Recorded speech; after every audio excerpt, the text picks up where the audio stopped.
Bahkan yang perlu kita ketahui, orang Kristen pun kalau tahu isi Biblenya itu apa, dia akan keluar dari Kristen.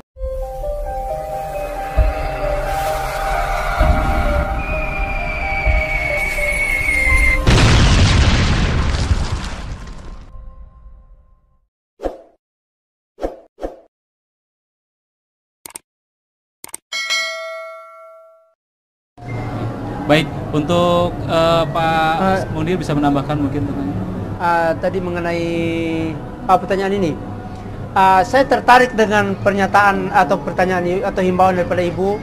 Kalau umat Kristen itu mengkristenkan umat Islam, mengapa kita umat Islam tidak mengislamkan orang Kristen? Tidak begitu, Bu. Allah tidak pernah memerintahkan umat Islam untuk mengislamkan umat Kristen.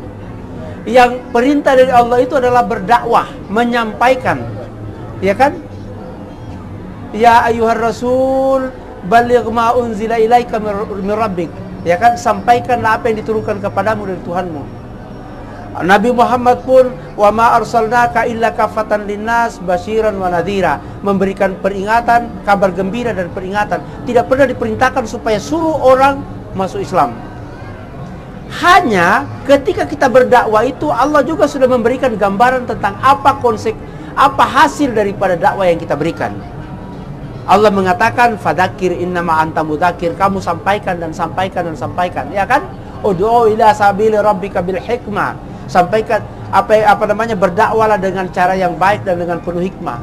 Nah, ketika kita berdakwah ini, maka akan terjadi dua hasilnya. Mengapa? Karena kita berdakwah ini kepada orang yang sesat. Kalau kita berdakwah kepada orang yang sudah beriman, ya nggak ada apa-apanya, sudah beriman, ngapain didakwain lagi? Tapi sekarang kita berdakwah kepada orang yang sesat, maka akan terjadi dua dampak, yaitu pertama-tama fa'in aslamu, ya kan? Kalau nanti dia masuk Islam yang kita dakwai ini, fa'in aslamu faqad ihtada. Bukan dia masuk Islam karena kita memaksa atau membujuk masuk Islam, tapi fa'in aslamu faqad ihtada, dia memasuk Islam karena mendapat petunjuk.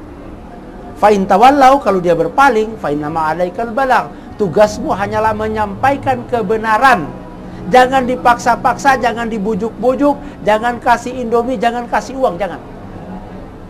Ya kan? Terhadap umat yang non-muslim, la ikraha fiddin, tidak ada paksaan bagi orang yang non-muslim itu untuk masuk Islam. Mengapa? Qad tabayyana rusdu minal ghayy. Sudah jelas, nih yang benar, nih yang salah, mana yang mau pilih. Jangan bilang, Pak, sini nih masuk sini. Nah, begitu. Terima kasih. Baik, Ibu setuju dengan pernyataan Pak Munir tentang bagaimana sih sesungguhnya kita perlu nggak untuk menarik kembali mereka yang tersesat dalam bahasa mereka? Malah sesungguhnya Islam itu adalah agama kaum berpikir. Ketika seseorang itu mampu menggunakan karunia Allah berupa akal, maka dia akan sangat mensyukuri nikmat iman dan nikmat Islam.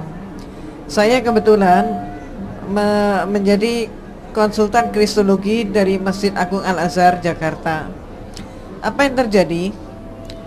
Seluruh murid-murid saya adalah mereka yang berpendidikan S1 atau S2, dan itu yang ikrar Islam.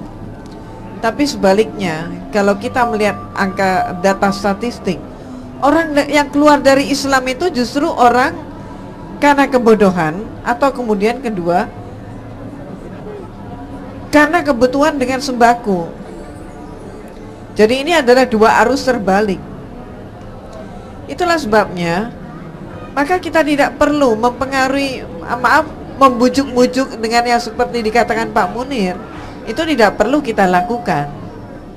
Kalau memang dia menerima hidayah Allah, mampu berpikir, otomatis dia akan masuk ke dalam Islam. Bahkan yang perlu kita ketahui, orang Kristen pun kalau tahu isi Biblenya itu apa, dia akan keluar dari Kristen, kecuali orang yang berkepentingan. Insyaallah.